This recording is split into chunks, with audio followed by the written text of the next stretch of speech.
Hello hi అండి నమస్తే welcome back to mummies kitchen. ఇవాళ స్పెషల్ రెసిపీ వచ్చేసి జీరా రైస్. చాలా టేస్టీగా 5 నిమిషాల్లో ప్రిపేర్ చేసుకోవచ్చు.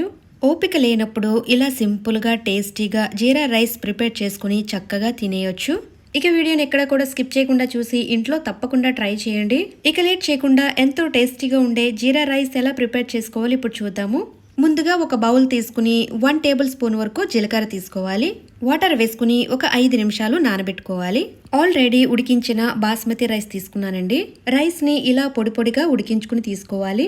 నేను తీసుకున్న రైస్ వచ్చేసి మీడియం గ్లాస్ తో రైస్ తీసుకున్నానండి. మనం ముందుగా నానబెట్టుకున్న జీలకర్ర తీసుకుని అందులో ఉన్న వాటర్ అంతా కూడా తీసేసుకోవాలండి. ఇప్పుడు స్టవ్ వెలిగించుకుని ప్యాన్ పెట్టుకుని 2 టేబుల్ స్పూన్ వరకు నెయ్యి వేసుకోవాలి. మీరు నెయ్యి ప్లేస్లో ఆయిల్ అయినా యూజ్ చేసుకోవచ్చు. నెయ్యి వేసి చేయడం వల్ల ఫ్లేవర్ బాగుంటుంది, అలాగే టేస్ట్ కూడా చాలా బాగుంటుందండి. నెయ్యి కాస్త హీట్ ఎక్కిన తర్వాత నానబెట్టిన జీలకర్ర వేసుకోవాలి. మీరు ఇంకా ఫాస్ట్గా చేయాలనుకుంటే నానబెట్టకుండా జీలకర్ర వేసుకోవచ్చండి. నానబెట్టి చేస్తే జీలకర్రలో ఉన్న ఫ్లేవర్ ఎక్కువ తెలుస్తుందండి.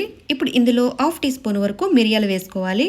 కొద్దిగా జీడిపప్పు వేసుకుందామండి, టేస్ట్ బాగుంటుంది. వీటిని చక్కగా స్టవ్ ని మీడియం ఫ్లేమ్ లో పెట్టుకుని ఒక 1 మినిట్ వరకు ఫ్రై చేసుకోవాలి. జీలకర్ర బాగా వేగిన తర్వాత మీడియం సైజ్ ఉన్న ఒక ఉల్లిపాయ తీసుకుని ఇలా పొడవుగా తరిగి వేసుకోవాలి.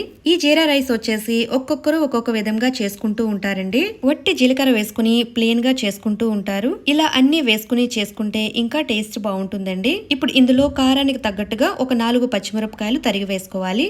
అలాగే కొద్దిగా కరివేపాకు వేసుకుందాము. ఇవన్నీ కూడా కాస్త వేగేంత వరకు ఫ్రై చేసుకోవాలి.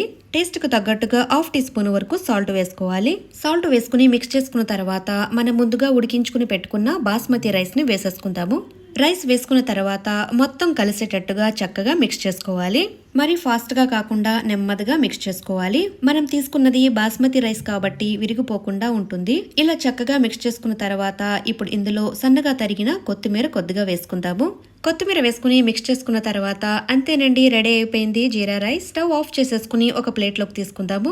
ఈ జీరా రైస్ వచ్చేసి పన్నీర్ కర్రీతో కానీ చికెన్ కర్రీతో కానీ తింటే చాలా రుచిగా ఉంటుందండి. లేదా సింపుల్ గా రైతాతో కూడా తిన్నా చాలా టేస్టీగా ఉంటుంది. పిల్లలకి లంచ్ బాక్స్ లో పెట్టడానికైనా మనం తినడానికైనా చాలా బాగుంటుందండి.